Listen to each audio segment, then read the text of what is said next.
Ya, cuaca ekstrim sepertinya masih akan berlangsung beberapa minggu ke depan Ya, ini. Tapi lalu dampaknya apakah kita masih akan terus menghadapi banjir, dampak dari bencana hidrometeorologi? Nanti kita akan bahas.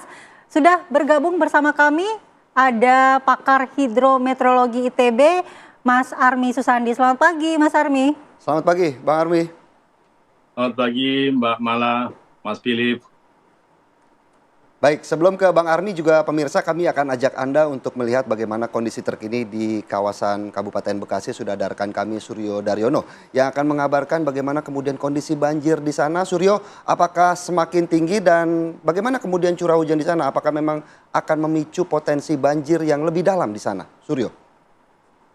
Baik Philip dan Mala maupun pemirsa, saat ini saya berada di perumahan Nabraska yang berada di Desa Sukamekar, Kecamatan Sukawangi, Kabupaten Bekasi, Jawa Barat. Akibat curah hujan yang cukup tinggi membuat dua aliran kali yang berada di dua kecamatan Sukawangi maupun Tambun Utara mengalami meluap. Sekitar 9 perumahan yang berada di dua kecamatan ini. Saat ini kondisi saya mengabarkan kondisi air meski terjadi surut, namun ketinggian air masih tinggi mulai dari 30 cm hingga kedalaman tertinggi mencapai 1,5 meter. Saat ini warga yang terdampak masih mengungsi bertahan di tempat lebih tinggi di musola maupun di masjid yang berdekatan di lokasi bencana banjir di 9 perumahan yang berada di dua kecamatan.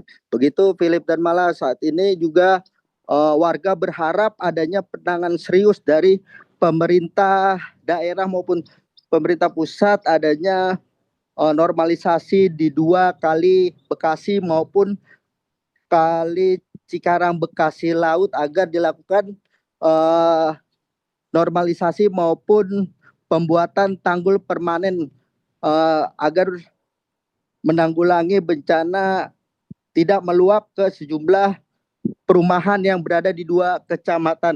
Ini begitu Philip dan Maya, laporan kami dari Kabupaten Bekasi. Baik, terima kasih laporan Suryo dari Kabupaten Bekasi, Jawa Barat, tepatnya di perumahan Nebraska. Di Ya, sana banjir masih cukup tinggi meskipun sudah surut dibandingkan betul. kemarin. Saya mau berbincang dengan Bang Army Susandi. Bang Army melihat sejumlah wilayah, baik itu Jakarta maupun kota-kota penyangga yang masih tergenang banjir. Sampai kapan sebenarnya intensitas hujan tinggi ini akan terus terjadi, Bang? Iya, seperti dalam wawancara apa kabar Indonesia pagi di Senin lalu, saya sampaikan ke Mas Philip bahwasanya dalam minggu ini adalah minggu di mana Jawa, NTB, Bali merupakan daerah yang akan banjir. Dan ini selain banjir nantinya kita akan ada namanya longsor. Dan saat ini kita pikirkan dalam minggu ini Mbak Mala, maka kita akan mengalami beberapa kejadian di beberapa tempat. Antara lain adanya banjir di Jabodetabek, kemudian nanti akan menyusul di Jawa Barat, kemudian nanti ada beberapa kota provinsi lainnya. Dan ini saya kira setidaknya akan muncul sampai dengan akhir bulan Februari. Tetapi puncaknya ini sudah sampai pada puncaknya, karena akan dia bergeser terus ke bagian timur Indonesia, dan ini akan mencapai puncaknya kalau tidak salah sekitar awal Februari. Ini awal Februari ini kita akan mengalami banjir terus dan longsor, terutama wilayah Jawa, Bali, dan NTB. Begitu Mbak Mala. Nah, di sini kita Sementara lihat itu Mbak Mala Bang di Armi gambar untuk ini kita siapkan. kita bisa lihat bagaimana Bang Armi Ya, selanjutnya dulu. membedah bagaimana perkiraan cuaca Ya, dari dalam peta gambar ini ini yang kelihatan ditampilkan saat ini di layar kaca. kita akan melihat pada hari ini kita akan mengalami sedikit lebih jeda intensitas curah hujan kita. Nah, kita lihat dari warna yang terlihat adalah warna merah, merupakan warna tingkat intensitas yang tinggi. Kemudian nanti pada hari Selasa pagi kita akan mulai merasakan intensitas curah hujan cukup tinggi di daerah NTT. Kemudian Selasa siang kita akan mulai dari Jogja masuk ke Jawa lagi. Kemudian Jawa Barat, Jawa Tengah, Jawa Timur, NTB dan Bali. Dan kemudian Selasa malam kita akan melihat Kalimantan merupakan curah hujan yang cukup tinggi. Dan menarik nih Mas Philip, Rabu pagi hati-hati, Jakarta akan mengalami curah hujan yang cukup tinggi nantinya. Kemudian diikuti dengan Jawa Barat, Rabu malam Lampung. Dan Kamis, Bali, NTB, Kalimantan Tengah, dan Kalimantan Timur. Saya kira dalam minggu ini kita akan mengalami kejadian banjir, dan tentunya wilayah tertentu akan juga mengalami kejadian longsor dan juga banjir kiriman. Begitu Mas Philip.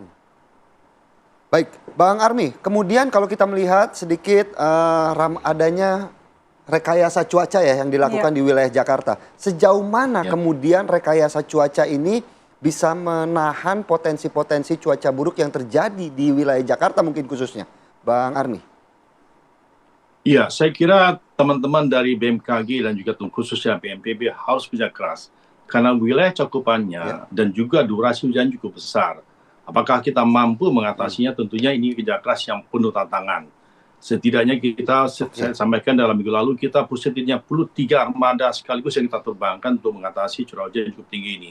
Tetapi kalau durasinya panjang, lebih dari 3 jam, saya kira tidak mudah untuk bisa mengatasi atau menghambat hujan sehingga jatuh di laut sebelum jatuh di daratan. Ini adalah PR besar bagi kita untuk bisa melakukan upaya-upaya yang lebih awal. Tetapi upaya ini pasti ada hasilnya, walaupun saya kira ini alam yang kita lawan ini tidak mudah. Tapi saya kira kita tetap dukung upaya dari BNPB dan BMKG ini untuk bisa mengatasi hujan dengan cara rekayasa hujan buatan. Tetapi dengan catatan, lakukan secara serentak dan cakupannya cukup luas ini tantangan. Tentunya upaya-upaya yang lebih teknologi perlu kita lakukan di wilayah Jakarta mengatasi banjir ini. Baik, Bang Army, nanti juga saya ingin menanyakan terkait dengan bencana longsor dan tanah bergerak karena baru saja kemarin ada bencana longsor di Cisarua, Bandung Barat. Apakah potensi longsor dan tanah bergerak ini juga banyak akan terjadi di sejumlah wilayah? Kita akan jawab tapi nanti usai jeda.